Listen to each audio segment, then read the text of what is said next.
Shalom, ibu-ibu yang kekasih di dalam Tuhan. Sebelum kita masuk firman, mari kita mau berdoa terlebih dahulu. Bapa kami yang di surga, kami mengucap syukur dan terima kasih Tuhan atas kesempatan yang indah pada sore hari ini. Kami boleh berkumpul bersama-sama untuk mendengarkan firman Tuhan. Tuhan sudah memberkati kami sehat. Terima kasih Tuhan, terima kasih. Dan kami sambut firman Tuhan hanya di dalam nama Tuhan Yesus Kristus. Amin. Shalom ibu-ibu yang kekasih di dalam Tuhan. Selamat sore, selamat kita mau sama-sama belajar firman Tuhan. Dengan tak terasa kita sudah masuk bulan April, hari yang pertama. Dan nanti tepatnya tanggal 15 adalah hari kematian Tuhan Yesus Kristus. Sebelum Tuhan Yesus mati di atas kayu salib, Yesus menderita sengsara. Karena itu sebagai orang-orang percaya, saat-saat ini mari kita tidak melupakan kesengsaraan Tuhan. Karena cintanya yang begitu besar kepada kita sekalian, Yesus rela menderita sengsara sampai mati di atas kayu salib karena saudara dan saya. Dan pada sore hari ini, mari kita mau sama-sama belajar firman Tuhan. Dan tema firman Tuhan pada sore hari ini ialah wajib bagi orang Kristen. Wajib bagi orang Kristen. Yang terdapat di dalam Lukas pasal 9 ayat 22 dan 23. Demikian bunyi firman Tuhan. Dan Yesus berkata, anak manusia harus menanggung banyak penderitaan dan ditolak oleh tua-tua, imam-imam kepala, dan ahli-ahli Taurat. Lalu dibunuh dan dibangkitkan pada hari ketiga. Katanya kepada mereka semua, setiap orang yang mau mengikut aku, ia harus menyangkal dirinya, memikul salibnya setiap hari, dan mengikut aku. Inilah perkataan Yesus kepada murid-muridnya. Ibu-ibu yang terkasih, Tuhan Yesus pikul salib bahkan sampai mati di kayu salib, dan Yesus sudah melaksanakannya. Kita disebut orang Kristen karena kita adalah pengikut ajaran-ajaran Kristus. Jadi wajib bagi kita untuk pikul salib seperti Tuhan Yesus. Salib adalah tanda kekristenan. Setiap bangunan gereja pakai tanda salib. Karena itu ibu-ibu, panggilan kita ialah untuk menanggung salib Kristus. Nah, apa artinya pikul salib? Pikul salib artinya menderita karena kebenaran.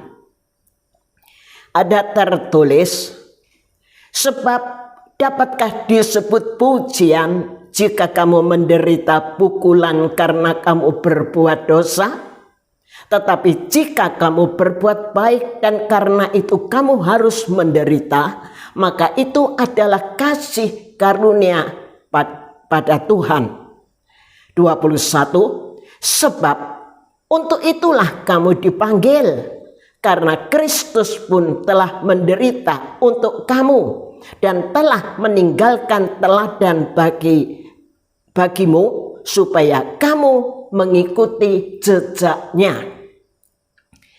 Ketika Yesus dicaci maki, Yesus tidak membalas dengan caci maki. Ketika Yesus menderita, Yesus tidak mengancam, tetapi Yesus menyerahkannya kepada Bapa yang menghakimi dengan adil. Di dalam 1 Petrus 2 ayat 20 sampai dengan 23. Ibu-ibu, inilah teladan Kristus yang ditinggalkan bagi kita semua untuk kita ikuti, untuk kita lakukan, bahkan mengandung satu perintah, yaitu di dalam ayat yang ke-21 tadi. Sebab untuk itulah kamu dipanggil. Nah, di dalam ayat yang ke-20 dikatakan, bukan menderita akibat kesalahan, akibat perbuatan jahat. Itu artinya penuaian dari masa lalu. Itu bukan salib, ibu-ibu, tetapi itu lebih tepat kalau kita sebut akibat atau ganjaran. Sebab itu kita harus mengerti apa artinya salib. Jangan karena banyak masalah dikatakan itu salib. Tidak bisa bayar uang sekolah anak, itu salib. Tidak bisa bayar hutang, itu dikatakan salib. Bukan, itu bukan salib. Suami tidak bekerja, salib. Atau karena sakit penyakit, semuanya itu bukan salib, ibu-ibu. Tetapi kalau kita berbuat baik, menolong orang, karena kita ingin menjadi pelaku firman Tuhan, justru kita dibuat menderita. Itu namanya salib. Artinya menderita karena kebenaran, karena kita berbuat baik, karena kita berbuat apa yang benar, ya. Bukan kita yang berbuat salah, kita yang disalahkan. Itu salib. Berbuat baik dibalas dengan kejahatan, itu salib, ibu-ibu. Dan kita meminjamkan uang, mungkin ada sanak keluarga atau siapa, ya, sambat kepada kita mau pinjam uang. Kita pinjamkan uang itu tanpa bunga, karena kita anak-anak Tuhan tidak boleh membungakan uang. Nah, janji sebulan atau 2 bulan mau bayar, tetapi waktu kita tagih, orang ini marah-marah, memusuhi kita.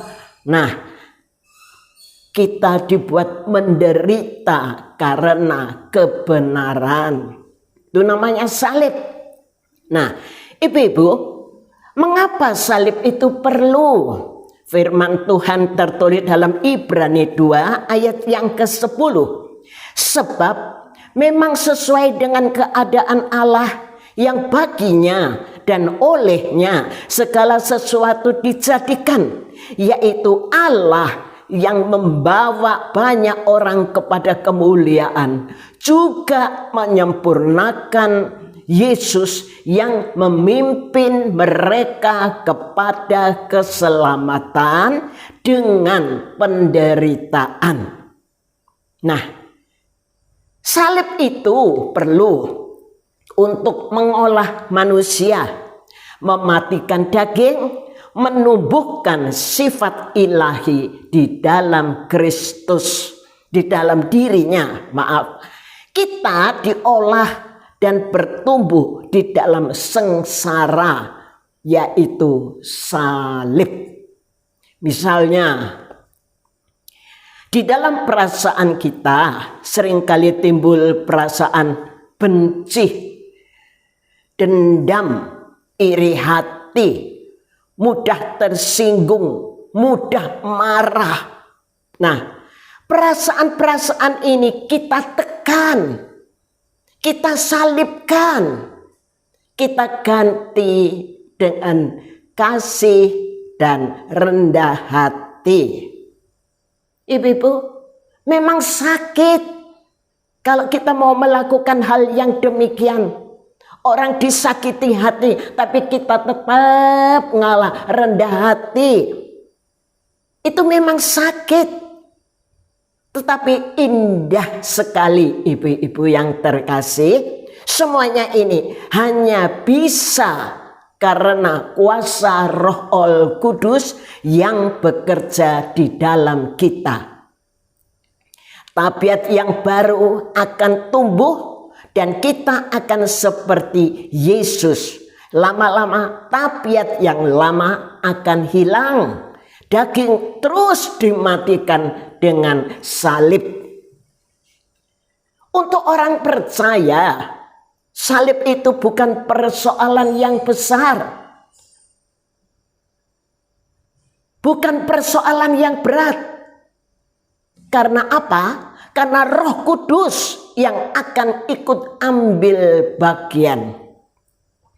Tetapi bagi orang yang tidak percaya kepada Tuhan, hal itu merupakan satu kebodohan dan perkara yang amat sulit sekali untuk dikerjakan dan tidak mungkin.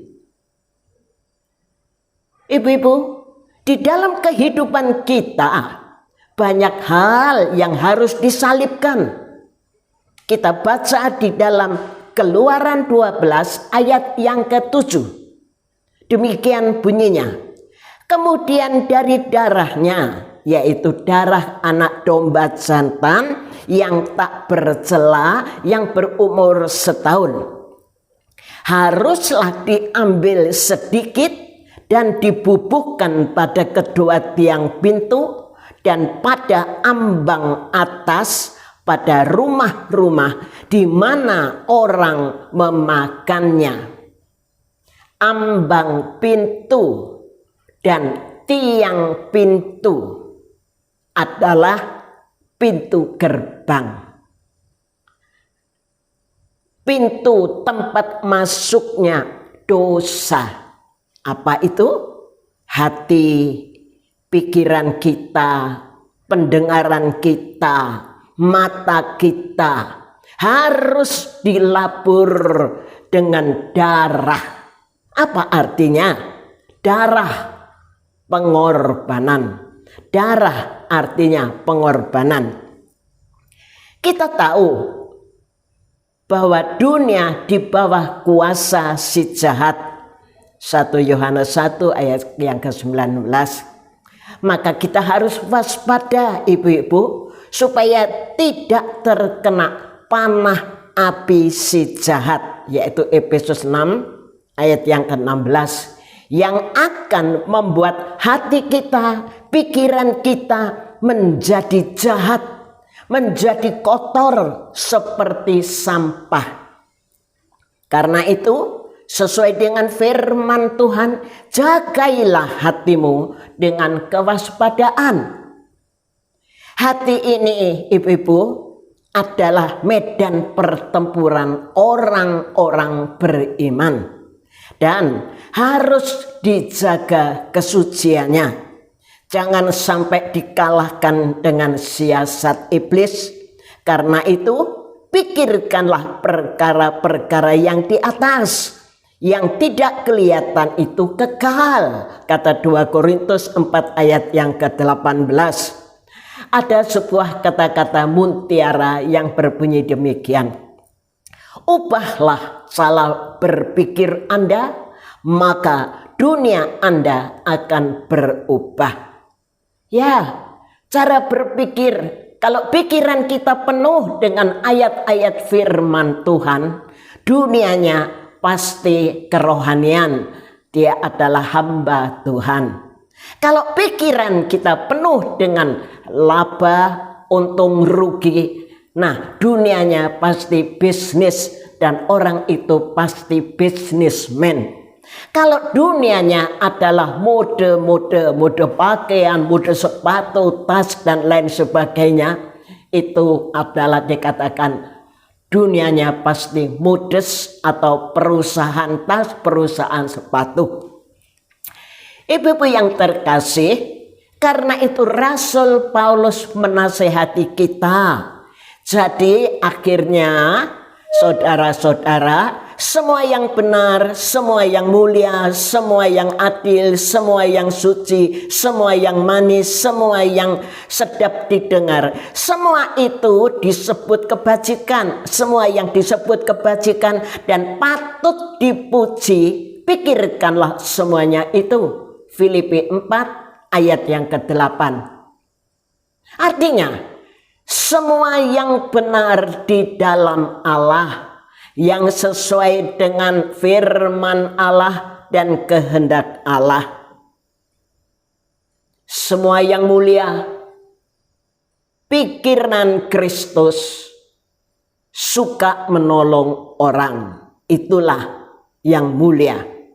Semua yang adil dalam hubungan kita sesama manusia, tidak ada perbedaan. Semua yang suci, artinya yang lepas dari hawa nafsu dan dosa. Supaya pikiran kita suci, kita harus bisa melawan tipu daya iblis, ibu-ibu. Bagaimana pengalaman seorang raja yang berpengalaman dengan matanya yang telah membawanya pada banyak penderitaan dan masalah? Rumah tangganya hancur, anak gadisnya dinodai oleh saudaranya sendiri, Amnon dan Tamar. Dia sendiri akan dibunuh oleh anak kandungnya yang bernama Absalom. Setelah dia sadar, ibu-ibu, dan bertobat, ia hanya minta supaya Tuhan mencelikkan matanya akan keajaiban-keajaiban Taurat Tuhan. Bukan lagi untuk hal-hal yang najis, yang kotor dan berdosa. Di dalam Mazmur 119 ayat yang ke-8. Demikian juga mata ini harus dilabur dengan darah, harus disalibkan. Mengenai mata, kita baca di dalam Ayub 31 ayat yang pertama. Aku telah menetapkan syarat bagi mataku, masakan aku memperhatikan anak darah. Inilah pengakuan Ayub. Ketaatan Ayub di dalam menjaga kesucian mata, ibu-ibu. Hidup Ayub begitu takut kepada Tuhan. Ia mengakui bahwa ia tidak pernah memperhatikan, ia tidak pernah main mata dengan gadis-gadis. Melihatnya saja dia tidak mau, apalagi menginginkannya. Karena apa? Karena ia sudah beristri. Jadi apa yang jahat di mata Tuhan telah dibuangnya, disalibkan, dilabur dengan darah domba Allah. Puji Tuhan. Sekarang apa saja yang ada di dalam kehidupan kita yang perlu disalibkan?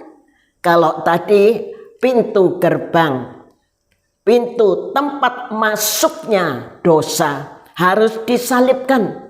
Hal yang kedua yang perlu disalibkan di dalam kehidupan kita adalah dalam hal berkata-kata dan perbuatan. Kita baca Amsal 10 ayat yang ke-19. Di dalam banyak bicara pasti ada pelanggaran, tetapi siapa yang menahan bibirnya, ia berakal budi. Puji Tuhan.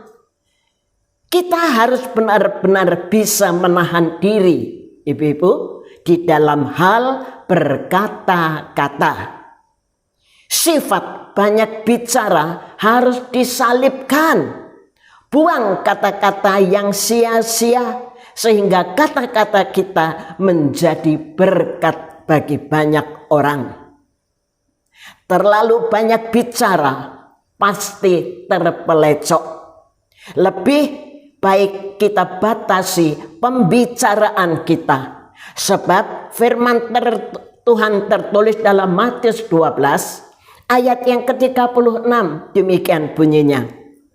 Tetapi aku berkata kepadamu, setiap kata sia-sia yang diucapkan orang harus dipertanggungjawabkannya pada hari penghakiman.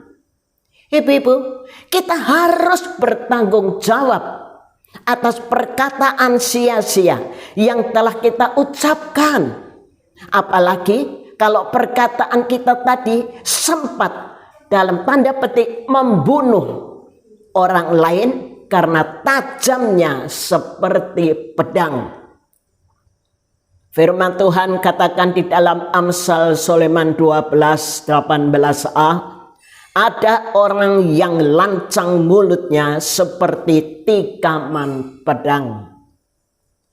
Kita dituntut oleh Tuhan, ibu-ibu, atas keselamatan jiwa orang itu. Kalau sampai orang itu tertikam oleh perkataan kita, karena perkataan kita tajam seperti pedang, sehingga orang itu sakit hati, orang itu mundur dari Tuhan, tidak mau lagi berbakti kepada Tuhan, karena sudah kita lukai, sudah kita sakiti hatinya. Apa itu perkataan sia-sia, ibu-ibu? Perkataan sia-sia itu misalnya adu domba, memutarbalikkan keadaan, memutarbalikkan kebenaran. Nah, ibu-ibu, firman Tuhan katakan di dalam Kolose pasal 4 ayat yang ke-6, hendaklah kata-katamu senantiasa penuh dengan kasih, jangan hambar, sehingga kamu tahu bagaimana kamu harus memberi jawab kepada setiap orang. Perkataan kita jangan hambar seperti garam yang tidak asin, hambar, ceya, ya, bahasa sehari-harinya nggak ada rasanya, ya. Tetapi perkataan kita harus perkataan yang bisa membangun, bisa menjadi berkat bagi yang mendengarkannya. Kita harus berhati-hati di dalam hal berkata-kata, ibu-ibu. Sebelum berkata-kata, sebaiknya kita pikir dahulu setiap perkataan yang akan kita ucapkan. Jangan terlalu mudah minta maaf, istilahnya ya. Pokoknya kan aku minta maaf. Jangan terlalu mudah minta maaf, karena terlalu mudah minta maaf akan mengakibatkan seseorang terlalu mudah melepaskan perkataan-perkataan yang tajam. Dan sebagai pendamainya, sebagai penebusnya, sebagai perisainya, kemudian dia pakai istilah minta maaf tadi. Sebaiknya harus hapus kebiasaan terlalu mudah pakai bahasa minta maaf, tapi hanya di bibir saja, bukan keluar dari hati yang penuh penyesalan karena sudah salah berkata-kata, kemudian minta maaf. Itu lebih baik supaya tidak sering terjadi masalah atau salah paham. Pakailah kata-kata yang membangun, kata-kata yang menjadi berkat bagi yang mendengarkan. Kita sudah membahas hal-hal yang perlu disalibkan, yang dimatikan. Dan kita buka di dalam 1 Petrus 3 ayat 13 dan 17. Demikian bunyi firman Tuhan. Dan siapakah yang akan berbuat jahat terhadap kamu jika kamu rajin berbuat baik? Sebab lebih baik menderita karena berbuat baik jika hal itu dikehendaki oleh Allah daripada menderita karena berbuat jahat. Menderita karena berbuat jahat itu artinya atau namanya ganjaran atau akibat. Kalau kita senang dan selalu berbuat baik, berbuat yang benar, bukan fitnah, bukan adu domba, bukan memutarbalikkan kebenaran, bukan. Maka saya percaya kita tidak akan mendapatkan musuh atau dimusuhi atau dipermalukan karena kita tidak berbuat yang jahat, kita tidak berbuat yang salah. Nah, mari kita buka sebagai ayat yang terakhir, yaitu di dalam Matius 5 ayat yang ke-16. Demikianlah hendaknya terangmu bercahaya di depan orang, supaya mereka melihat perbuatanmu yang baik dan memuliakan Bapakmu yang di surga. Jadi tema firman Tuhan sore hari ini yaitu wajib bagi orang Kristen untuk menyalibkan apa yang ada di dalam kehidupan kita, yaitu dilapur dengan darah anak domba, artinya disalibkan lewat pintu-pintu gerbang masuknya dosa. Hati, pikiran, perkataan, mata harus bisa disalibkan. Kiranya Tuhan tolong. Sekian firman Tuhan. Dan mari kita masuk di dalam doa. Bapa kami yang di surga, kami mengucap syukur terima kasih Tuhan atas nasihat firman Tuhan pada sore hari ini. Mungkin selama ini kami sudah banyak kesalahan, kami sudah banyak berbuat salah Tuhan. Tetapi lewat kebenaran firman Tuhan pada sore hari ini, Roh Kudus tolong kami, Roh Kudus pegang kami, mampukan kami Tuhan untuk bisa melakukan setiap ajaran-ajaran firman Tuhan pada sore hari ini. Supaya kami boleh menjadi anak-anak Tuhan yang selalu berbuat baik, sehingga nama Tuhan dipuji, dipermuliakan. Berkati setiap pendengar yang sudah mendengarkan firman Tuhan pada sore hari ini. Tuhan sembuhkan yang sakit, yang kekurangan Tuhan berkati. Tidak ada pekerjaan Tuhan berkati pekerjaan. Masalah rumah tangga Tuhan tolong, Tuhan selesaikan.